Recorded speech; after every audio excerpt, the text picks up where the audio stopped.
آغاز میں جو کہانی میں آپ کے لیے لے کر آئی ہوں اس کا عنوان ہے خطرناک جانور۔ اس بارے میں لوگوں کی مختلف بلکہ متعدد رائے ہیں کہ افریقہ میں سب سے زیادہ خطرناک جانور کون سا ہے۔ بہت سے تجربے کار شکاری پہلا نمبر ہاتھی کو، دوسرا جنگلی بھینسے کو دیتے ہیں۔ ببر شیر کو عموماً خطرناک جانوروں کی فہرست میں شامل نہیں کیا جاتا۔ ہاں، البتہ ان آدمیوں کی بات اور ہے جنہیں جنگل کے شہنشاہ کا جاہ و جلال دیکھنے کا موقع مل گیا ہو۔ ظاہر ہے پھر تو ان کے نزدیک نہ صرف افریقہ بلکہ پوری دنیا میں اس کے مقابلے کا کوئی اور جانور نہ ہوگا۔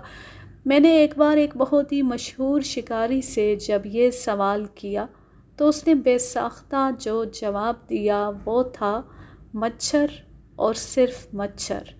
ہو سکتا ہے وہ کسی حد تک صحیح ہو، اس لیے کہ یہ حقیقت ہے کہ افریقہ میں مچھروں کی وجہ سے جتنی اموات ہوتی ہیں اتنی شاید تمام جانوروں سے ملا کر بھی نہ ہوتی ہوں۔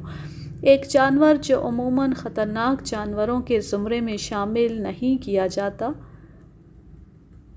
وہ ہے افریقہ کا جنگلی کتا۔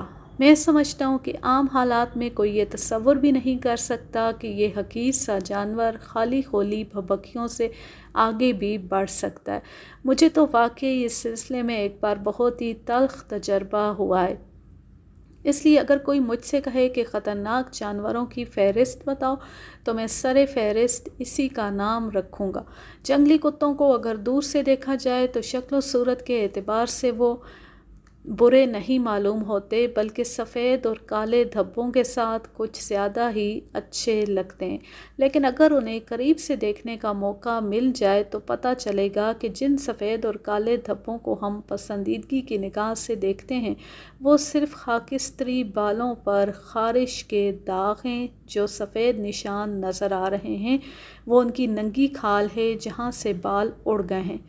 جنگلی کتے جب کسی کو اپنا نشانہ بناتے ہیں تو پورا غول کا غول ایک ساتھ حملہ کرتا ہے۔ بسا اوقات تو وہ ایک ایک غول میں 50 سے بھی زیادہ دیکھے گئے ہیں۔ یہ دھن کے اتنے پکے ہوتے ہیں کہ جب کسی شکار کے پیچھے پڑتے ہیں تو اپنی جان کی بھی پرواہ نہیں کرتے اور پھر چاہے کچھ ہو جائے وہ اسے بغیر ختم کیے نہیں مانتے۔ وہ شکار کے دوران چھوٹے موٹے حادثوں کو بھی اہمیت نہیں دیتے اور انہیں نظر انداز کرتے ہوئے اپنی توجہ مطلوبہ شکار سے نہیں ہٹاتے۔ مثلاً اگر ان کا شکار بھاگ کر چرتے ہوئے ریوڑ میں پناہ لینے کی کوشش کرے یا اس میں مل جائے تب بھی وہ اپنے منتخب جانور پر ہی برابر نگاہ رکھے رہتے ہیں اور کسی دوسرے کی طرف تب تک متوجہ نہیں ہوتے جب تک اسے ختم نہ کر لیں۔ وہ اس حد تک ضدی ہوتے ہیں کہ اس دوران اگر کوئی دوسرا بے خبر جانور بھلے ہی آسانی سے مارا جا سکتا ہو تب بھی وہ اصل شکار کے مقابلے میں اسے حاصل کرنے کی کوشش نہیں کرتے۔ جنگلی کتے جب کسی علاقے میں داخل ہو جاتے ہیں تو ہرن اور اس کی قبیل کے دوسرے جانوروں میں بری طرح خوف و ہراس پھیل جاتا ہے۔ حالانکہ شیر تک کو دیکھنے کے بعد وہ بھلی عمدن چرتے چرتے اس جگہ سے آگے بڑھ جاتے ہوں لیکن اس بری طرح سے اس سے بھی نہیں گھبراتے۔ ہرن تو ہرن، جنگلی کتے چیتے تک کو نہیں بخشتے اور جب کبھی وہ اس کے پیچھے پڑ جاتے ہیں تو اس کا بھی یہی حشر ہوتا ہے۔ اگر چیتا کسی پیڑ پر بھی پناہ لے تب بھی باری باری وہ کئی دن تک اس کا محاصرہ کیے رہتے ہیں اور بالآخر اسے ختم کر کے ہی باز آتے ہیں۔ ابھی چند سال پہلے کی بات ہے کہ مجھے اپنے افریقن ملازم کے ساتھ شمالی کینیا کے دور افتادہ جنگلوں میں اپنی کار میں سفر کرنے کا موقع ملا۔ وہ سخت گرمی کا زمانہ تھا۔ دن میں جب سورج کی تیز کرنیں کار کی چھت سے ٹکراتیں تو ٹین کی پتلی چادر توے کی طرح گرم ہو جاتی اور اس کی وجہ سے چھوٹی سی کار جہنم کا نمونہ بن جاتی۔ ایک دن جب دوپہر ڈھل گئی اور میں دن بھر کی سخت گرمی اور ابڑ کھبڑ سڑک پر کار چلاتے چلاتے تھک چکا تھا تو اچانک ایک گھبرایا ہوا کالا ہرن بڑی تیزی سے دائنی طرف سے بھاگتا ہوا آیا اور کار کے بالکل پاس سڑک پار کر کے اس وسیع میدان میں داخل ہو گیا جہاں حد نگاہ تک اونچی اونچی گھاس اور اس کے درمیان چھدری جھاڑیاں اگی ہوئی تھی۔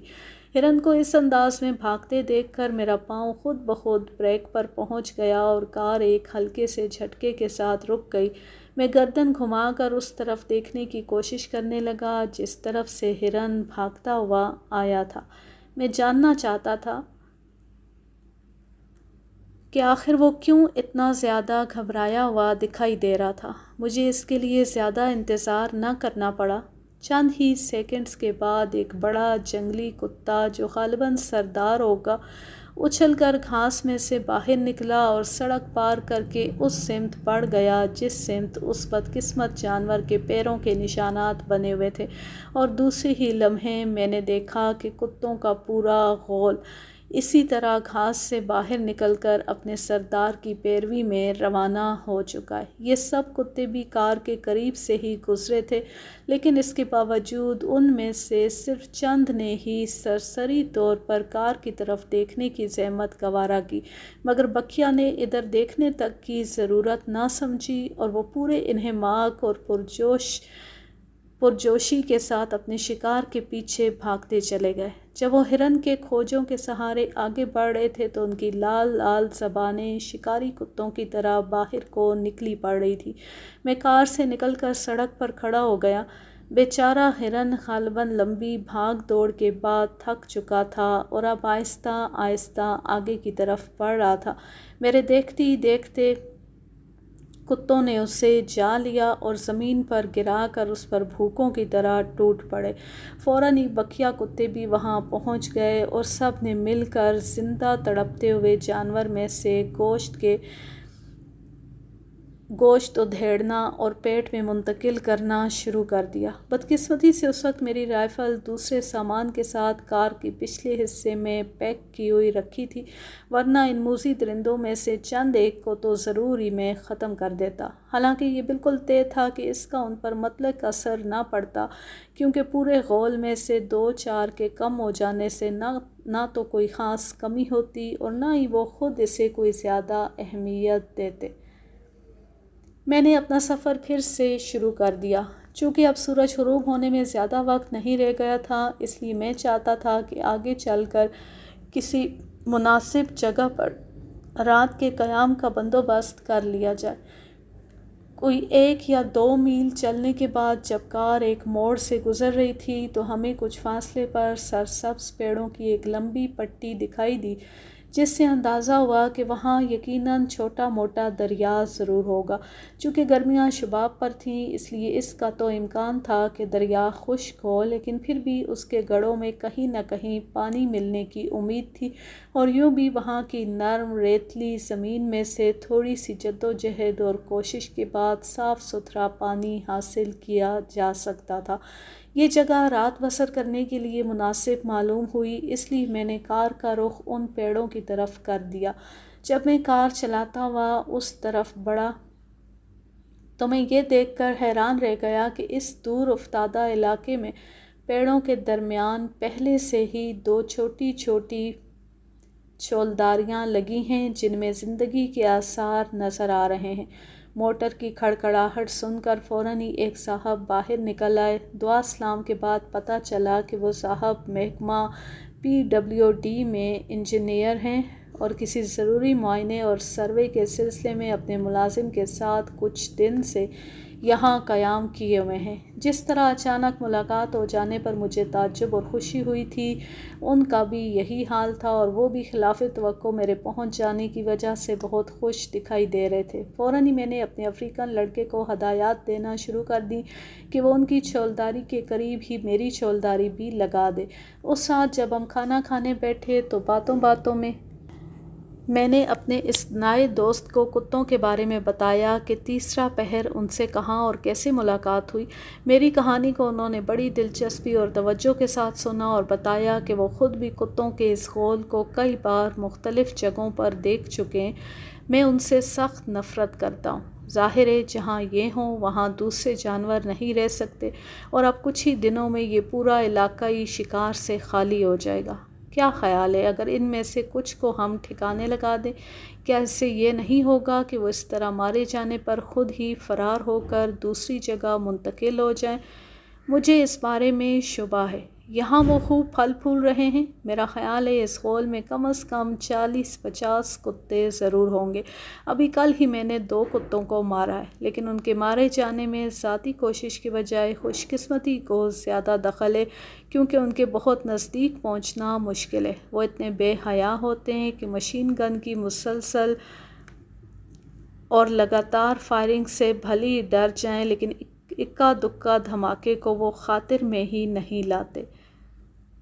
میں نے جن کتوں کو مارا وہ غول کے پیچھے پیچھے چل رہے تھے اور بس اتفاق سے ہی میری زد میں آ گئے تھے۔ اس رات غالباً چاند کی 13 یا 14 تاریخ تھی۔ چاند پوری طرح طلوع ہو چکا تھا اور اس کی دودھیا روشنی میں دور دور تک ہر چیز صاف نظر آ رہی تھی۔ بستر پر لیٹنے سے پہلے میں اپنے خیمے کے کھلے دروازے پر کچھ دیر کھڑے ہو کر اس دل فریب منظر سے لطف اندوز ہوتا رہا اور دل ہی دل میں سوچتا رہا کہ یہاں کتنا سکون ہے، اور اس کے برعکس یہاں سے صرف چند سو گز کے فاصلے پر ہی کچھ دیر پہلے ہوش اڑا دینے والا کیسا المناک واقعہ ہو چکا ہے۔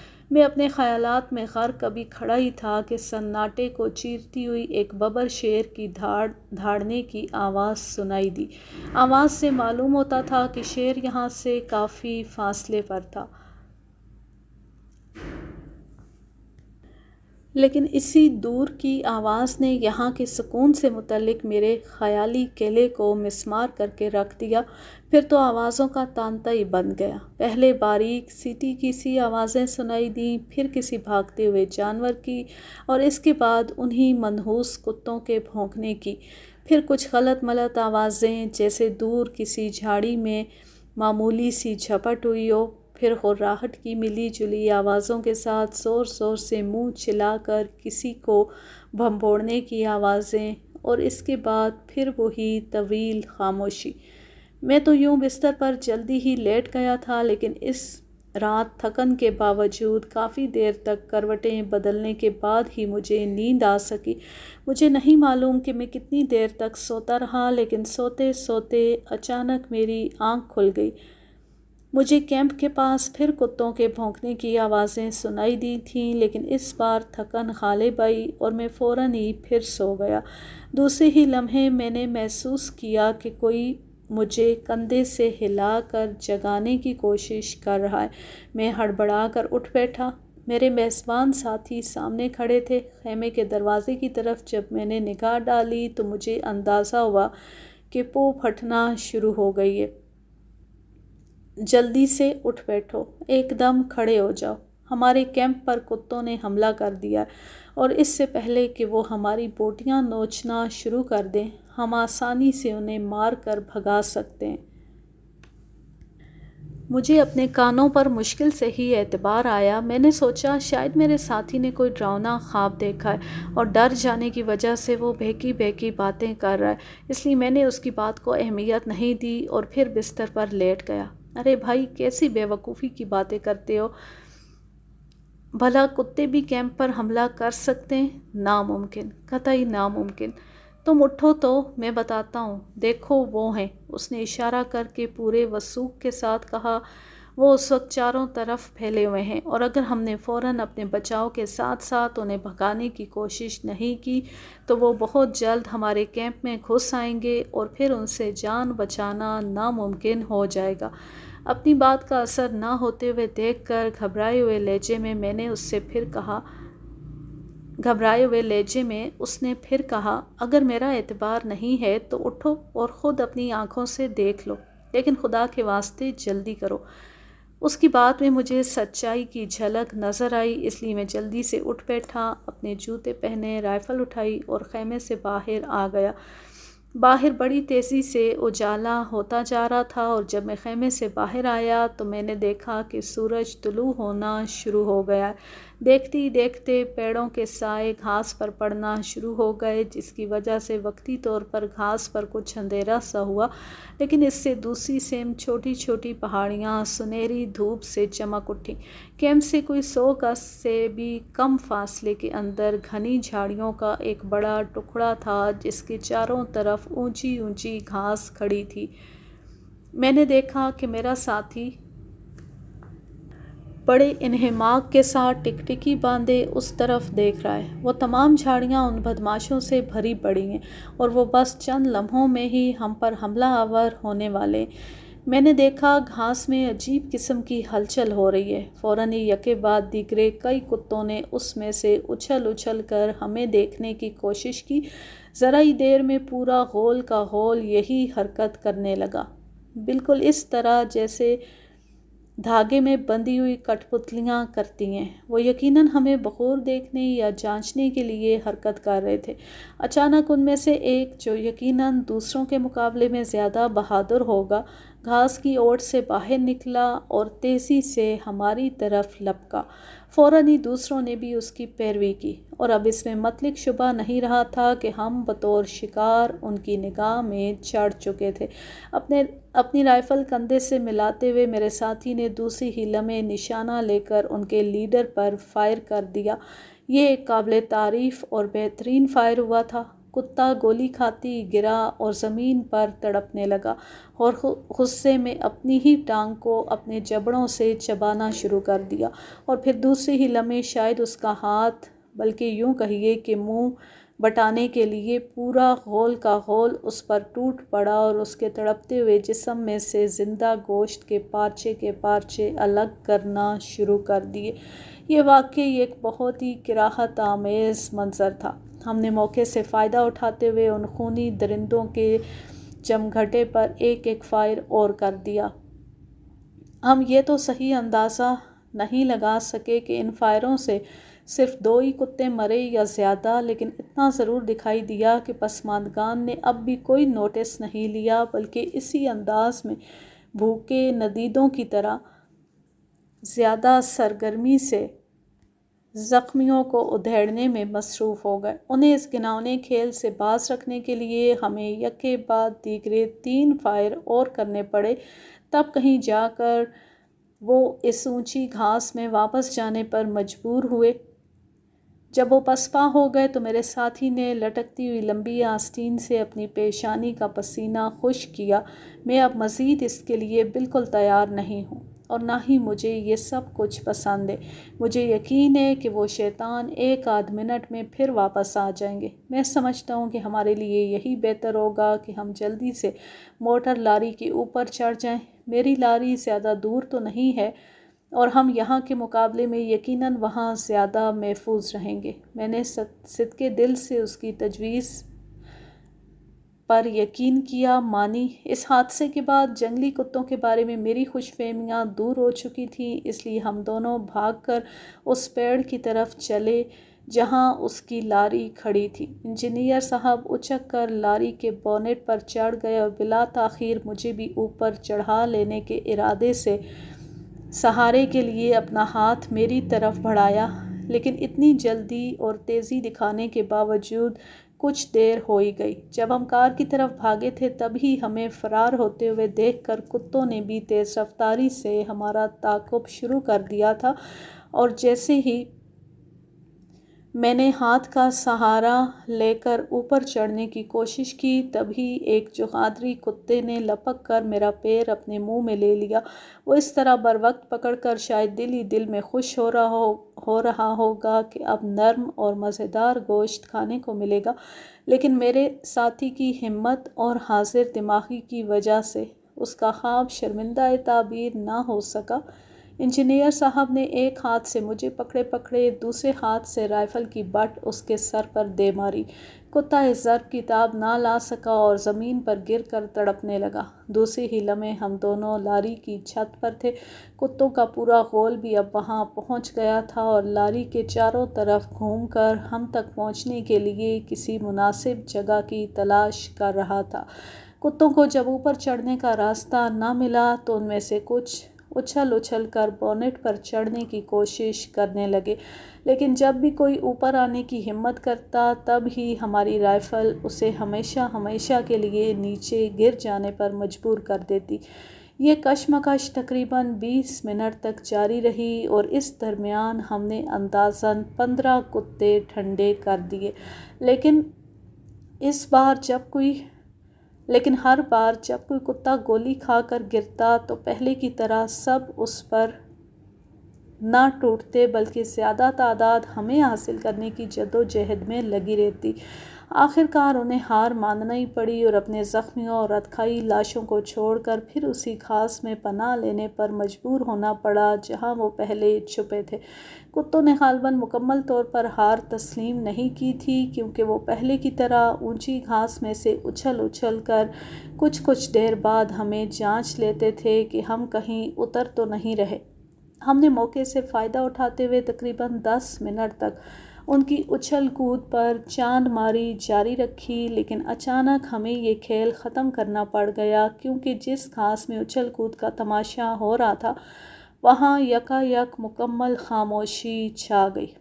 اس کے بعد کتوں سے ہمارا سامنا نہیں ہوا۔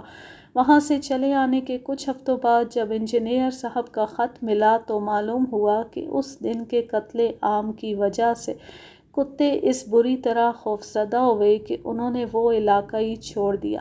میں یہ بات اب تک نہ سمجھ سکا کہ کتے آخر کیوں ہمارے پیچھے پڑ گئے، جبکہ وہاں ہر قسم کا شکار موجود تھا جسے وہ آسانی سے حاصل بھی کر لیا کرتے تھے۔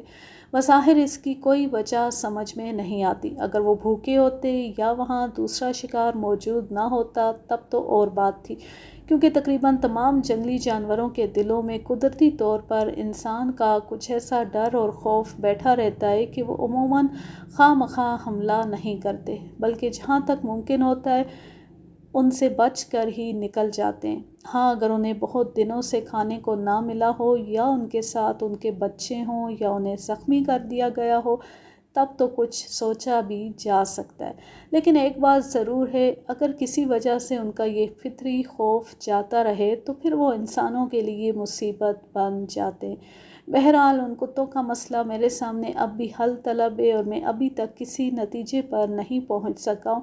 میں تو بس اتنا سمجھ سکا ہوں کہ اگر وہاں موٹر لاری نہ ہوتی تو شاید یہ داستان سنانے کے لیے میں موجود بھی نہ ہوتا، اور نہ ہی میں آپ کو یہ بتا سکتا کہ افریقہ کے جنگلی کتے کتنے خطرناک ہوتے ہیں۔ اب میں لیتی ہوں آپ سے اجازت۔ جہاں رہیں خوش رہیں، شاد و آباد رہیں، ہنستے مسکراتے رہیں۔ اللہ حافظ، اللہ نگہبان۔